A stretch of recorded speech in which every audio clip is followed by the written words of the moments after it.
Okay, so I'm going to make two postscript videos. So one is kind of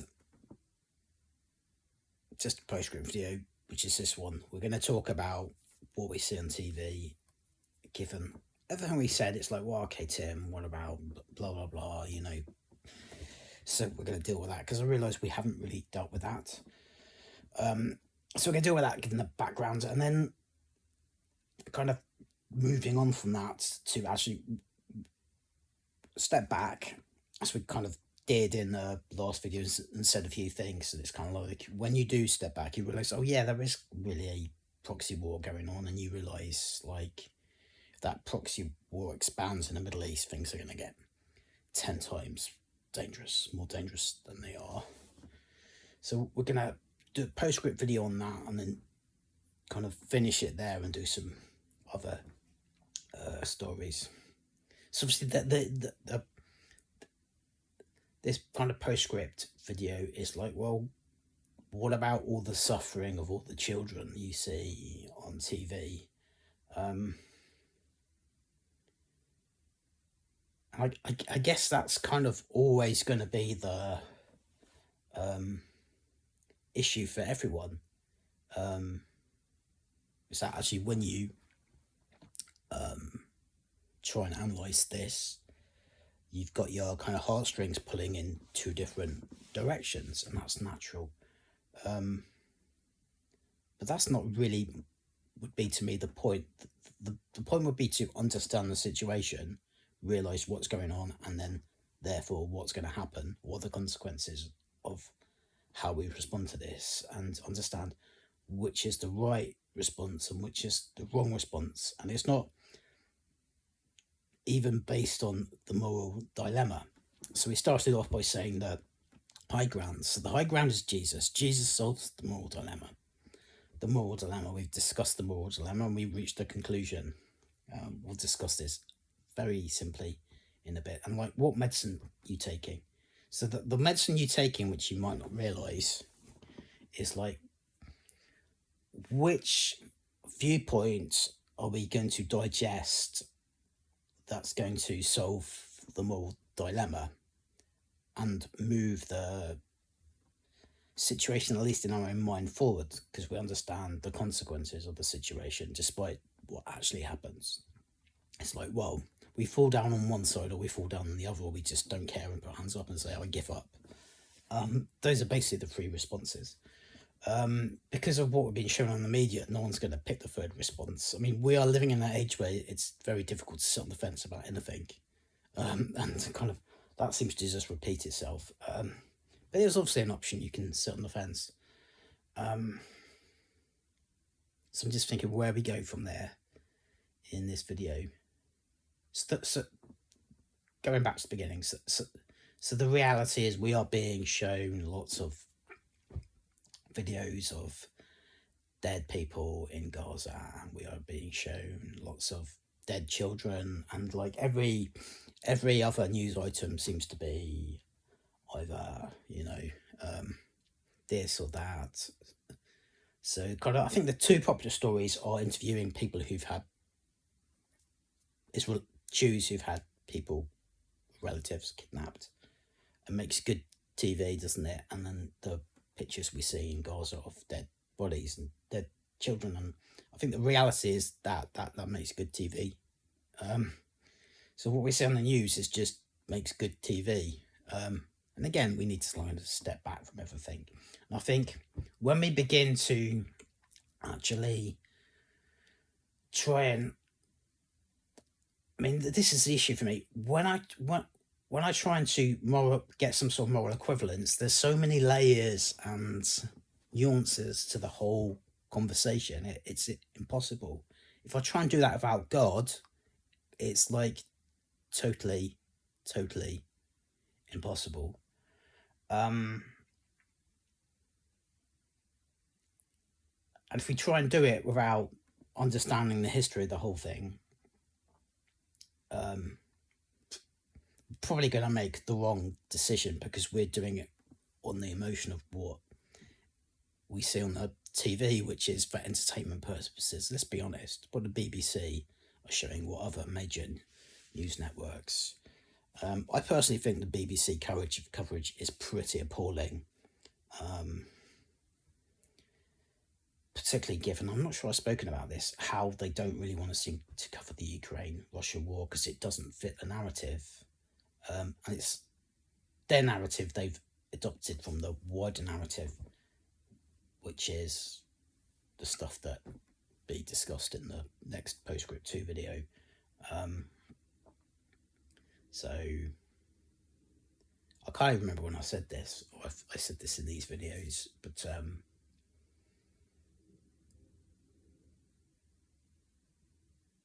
there's basically a war between two sides in everything we see on the earth at the moment, and it's like certainly one side in every part of those wars.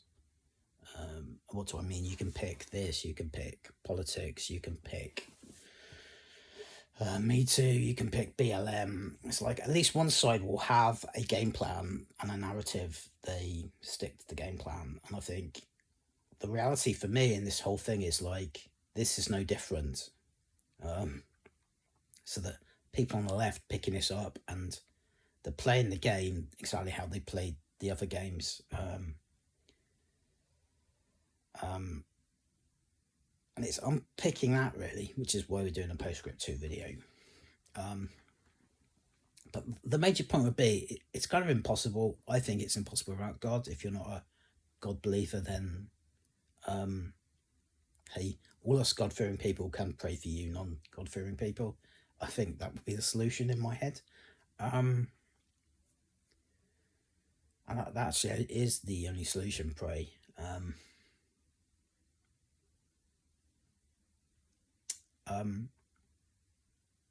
So there's only one thing we can do really. We're like totally stuck, which is just to come back to what we said. It's like we're either,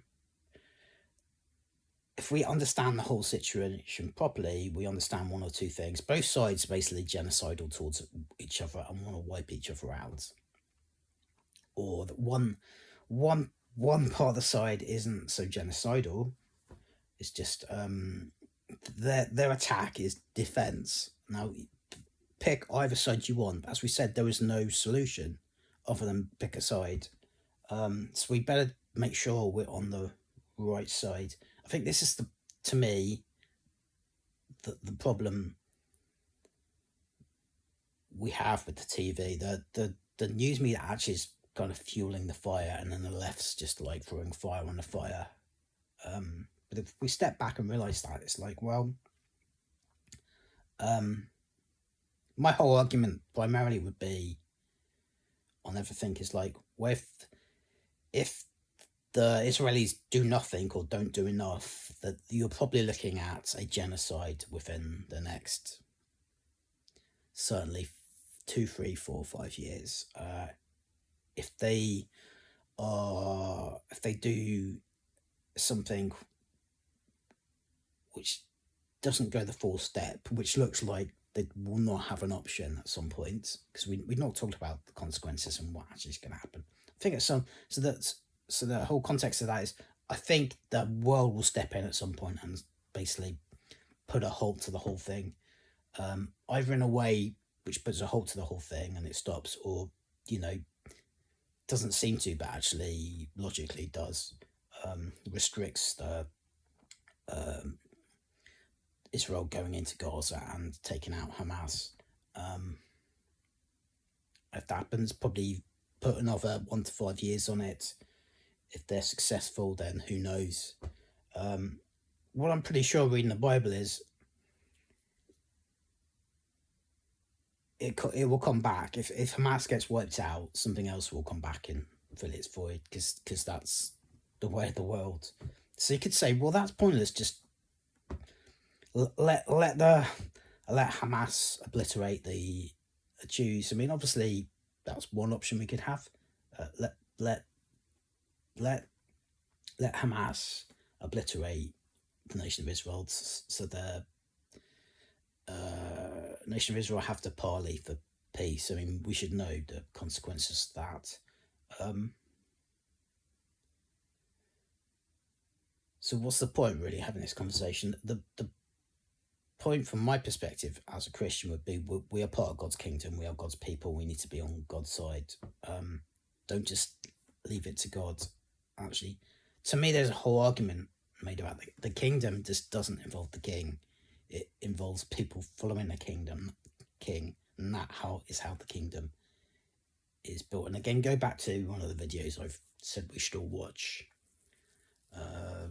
which is, I can't remember now, but I hope you know the one I mean. I might just put it in the comments, sorry, the description. Anyway, but we basically do need to fall on the right side of this. So anyway, if we kind of take everything and look at it logically,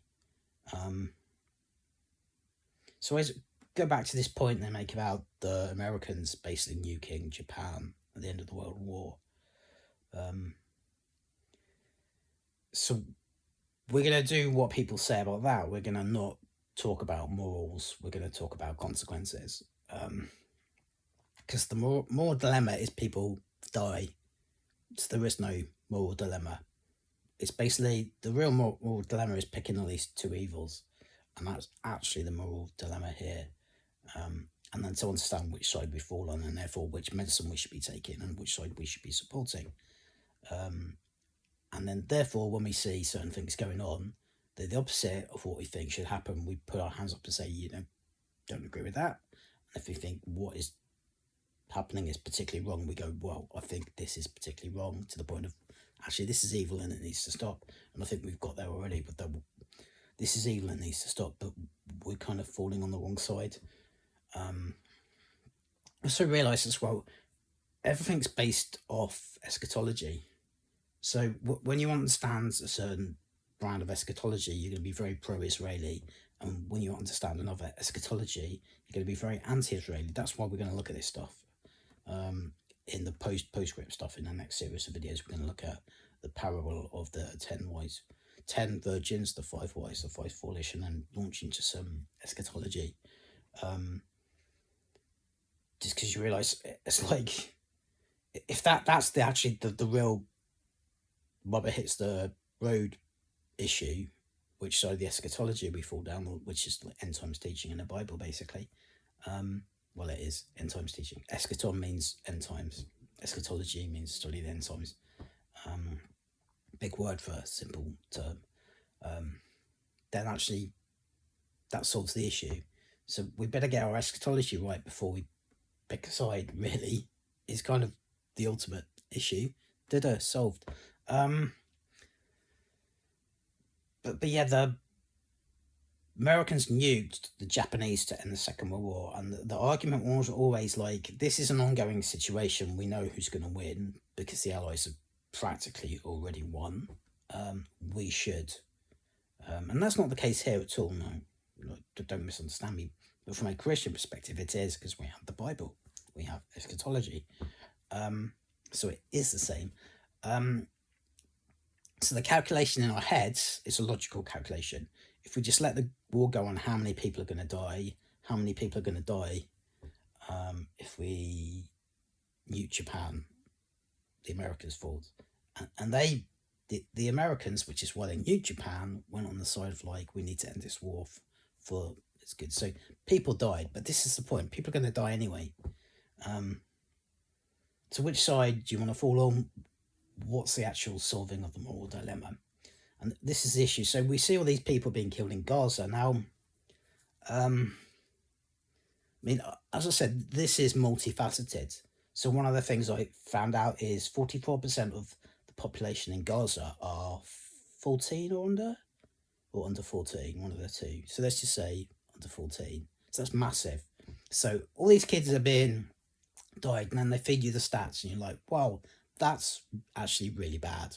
Like 40% of people that are dying are kids. Well, 40% of people in Gaza are 14 or under. So it's kind of like, okay, that solves that moral dilemma. So, I mean, this is the point that people are then taking those figures, including politicians in the UN, and saying this is a horrific figure, basically, without saying it's a horrific figure, but that's what they mean. It's horrific because they look at it, they see the stats and it's bad. Well, that's pretty natural. If you get anything under that volume, though, you'd have to say that Israelis are doing a really good job of avoiding killing children. So that's one nuance. You see a building flattens, people probably have died, one or two. So I think the kind of long tail, the end of the conversation in our own minds logically then is, and again, I understand we're taking a lot of things out of here. We're taking morality out of it.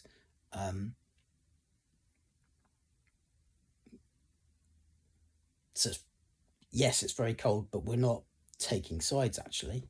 The only side we're taking, if we're going through this process, is Israel have a right to defend themselves. And if you don't come up to that conclusion, then there is no morality. Because we understand Hamas will just keep coming.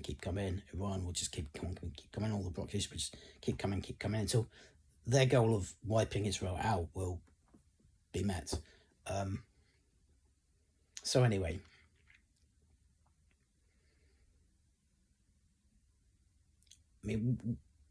to me, we'll basically find out in the end who's right and who's wrong anyway.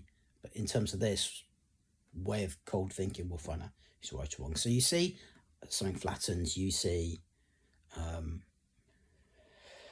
something on the news or something flattened, you're going, oh, that's horrific, because it is horrific. You see people dying, people dead, that's horrific, because it is horrific. You see dead kids in hospital because of that is horrific. It is horrific. If we stop that happening, then if Israel are actually targeting terrorists, which they say they are, let's presume they are, we'll find out if they're not. If they say they are and they're not, they kind of lost the story. That's it for them, I think, morally speaking as well. I don't think they are. Why don't I think they are? How do I... Because you hear the news going on about all these bombs and this and that and that. It's like, they haven't really killed a lot of people considering the amount of rockets, amount of missiles have been fired into Gaza. So what is it? It's like between several hundred and 1,000 a day, and we've had 10,000 people dead. So I think equivalents of rockets to dead people when they're flattening buildings would be what, between 1 and 5 off the top of my head.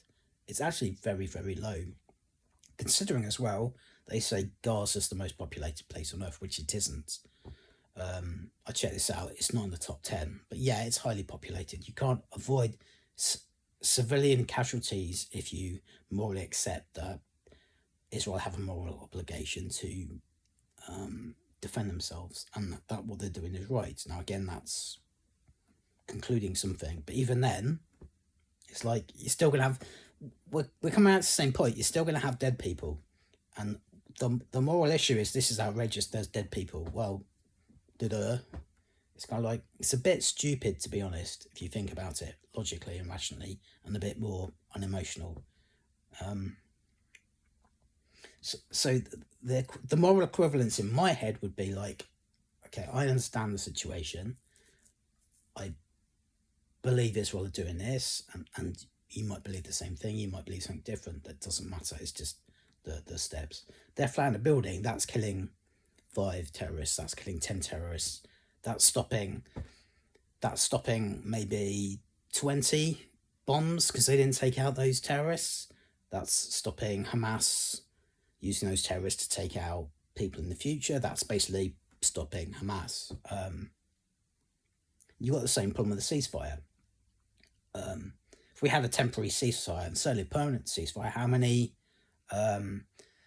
how much time would that be for Hamas to reorganize? That means actually more people die. You see, that actually, cold-heartedly, is the moral equivalence. Like, we see on the news someone's dying, that's terrible, stop that from happening. But if we stop that from happening, are we actually going to end up killing more people? Are more Palestinians and more Gazians and more Arabs in Palestine, however you want to term them, occupiers, non-occupiers, are more people going to die? And the answer is definitely not no. the answer actually might be possibly yes.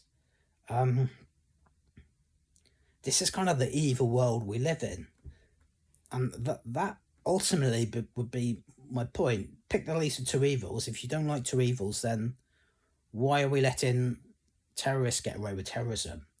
I mean, my answer actually would be on all of this, the moral high ground and the moral of equivalence would be like the UN and the countries around the world should have been stopping the terrorists becoming terrorists in the first place and should be disarming them. And then there would be none of this. And you could say, I don't believe that's going to happen. Well, if that then happens and Israel are just attacking Palestinians for the sake of attacking Palestinians, then that's a moral outrage. That should not happen. So the moral dilemma actually is partly solved anyway. And it's solved by understanding this is the world we live in, this is the world we created.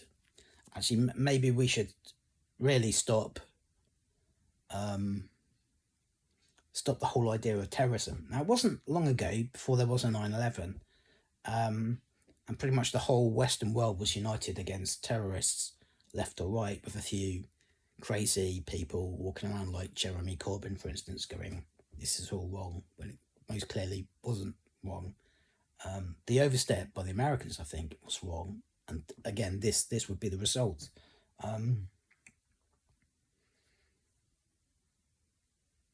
So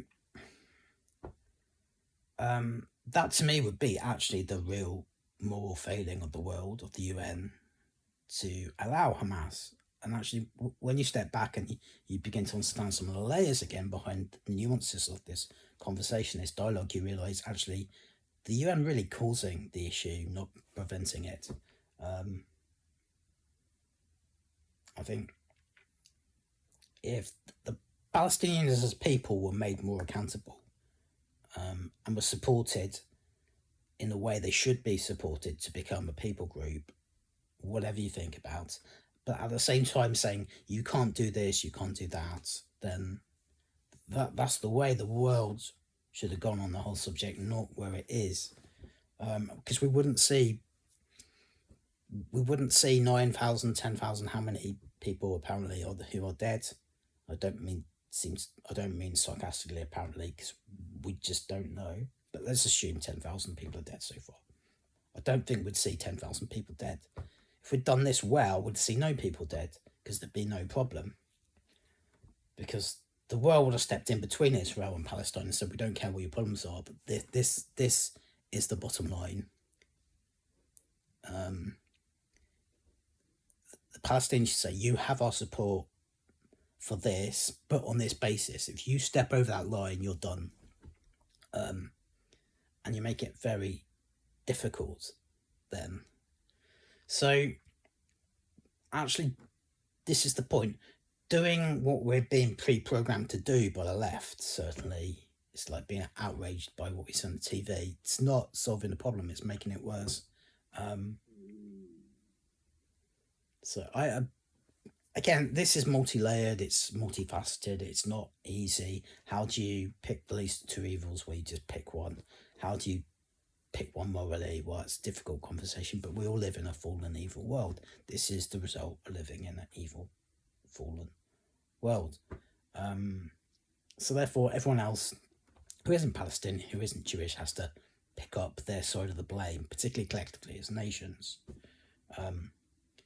We've kind of gone this way when we should have gone this way. And if we shouldn't have gone this way when we've gone this way, we should have gone this way. Without actually not gone this way, we've gone that way. It's like geopolitics are complex. But I think certain people have certain things to blame. And I don't think, obviously, the Israelis and the Jewish people as a whole who are in... I forget that. It's not the people group that's the problem, it's the governments. So it's the people that rule the nations. I don't think they're blameless in all of this. Again, it's the point of being in a world where evil exists and you've got to pick the least of two evils. But obviously, then the final point, we have the God-given freedom to choose for ourselves who we do and don't want to support, or even if we get involved in this, and if we get involved, how much we do get involved. But certainly to me, at the very least, if we do start to unwrap and analyse, as we have done, we have begun to unwrap the whole case that's thrown against the Jews and against Israel as being, certainly from a black and white point of view, not exactly what we've been led to believe. So why we've been led to believe it. It's almost like there is some pre-programming going on, some preconditioning, which, as I said, seems to be involved in everything. But this would be my point. We're going to deal with that in the next video.